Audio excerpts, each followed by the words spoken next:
Resource Materials and Technology Center for the Deaf and Hard of Hearing would like to share with you a teacher spotlight on Krista Phelps from Seminole County, Florida.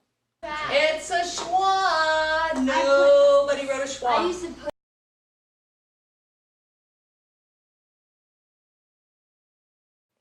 Krista is a K-5 teacher of the deaf and hard of hearing at Altamonte Elementary School in Seminole County.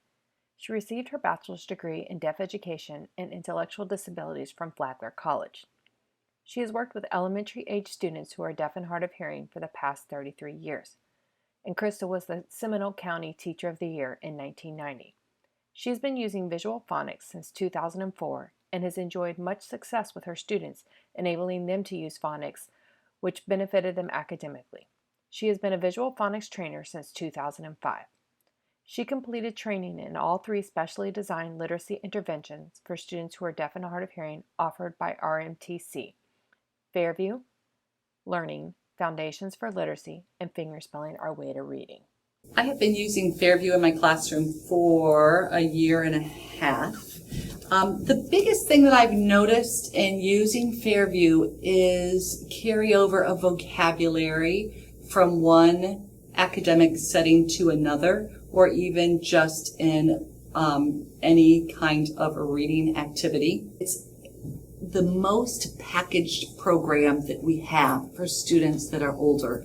We have now, for the first time, Foundations of Literacy, and we have Fingerspelling Our Way to Reading. Those are great programs for the younger kids, and I think that will help my second grader as he moves through that Fingerspelling Our Way to Reading a little bit further. Although Krista has 33 years of teaching experience, she is always eager to learn new teaching strategies and use accommodations to make them accessible for students who are deaf and hard of hearing. She is also eager to learn new specific intervention strategies for students who are deaf and hard of hearing. She seamlessly integrates these strategies into her classroom and even improves upon them. She is always ready to collaborate and share with her fellow teachers of the deaf and hard of hearing her knowledge. 2 of my students have gotten out of the basals and they're reading chapter books. I have developed my own lesson plans to use with those chapter books. I do like the Laidlaw basals. I like the fact that it builds upon each other. The stories build upon each other, and I like that there's already questions and lesson plans developed for them. It made them really easy. I, of course, needed to add questions that I wanted to ask the kids. I can't just have the kids summarize what's happened in the story. That's not good enough for me. I needed to know more in depth what they understood or what they did not understand. And so sometimes I have to ask questions to do that. And I have made teacher's editions with questions and bridges marked and what the pronouns mean. So all of that stuff I can give to an interpreter and say, can you please sit down and do this with this child?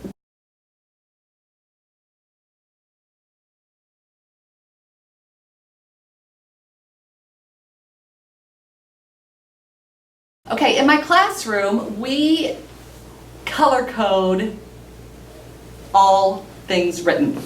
A red circle is a who or what or a subject, and I use all of those terms. Red circle, who, what, subject.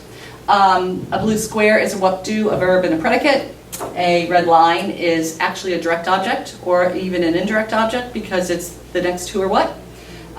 Green line is where, orange line is when, pink line is why, and brown is how.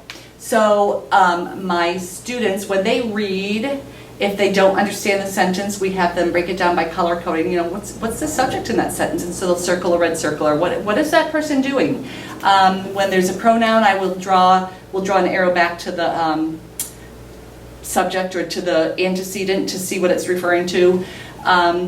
Phrases are, the whole phrase is underlined, not just a word. So when my second grader is doing his Fingerspelling Our Way to Reading and it asks, it says a sentence, Sam and Bella are on the hill, and then they ask the question, where are Sam and Bella? And if he can tell me on the hill, great. And if he cannot, I'll give him a green colored pencil with an eraser on it and I'll tell him, find the words that tell me where, and he'll underline with the eraser on the computer. In addition, Krista serves as a board member on the Florida Educators for Students Who Are Deaf and Hard of Hearing, FIDA. She is a certified visual phonics trainer, a Fingerspelling Our Way to reading trainer, and an active participant in ongoing base camp discussions following RMTC trainings. RMTC-DHH would like to say a huge thank you to you, Krista Phelps.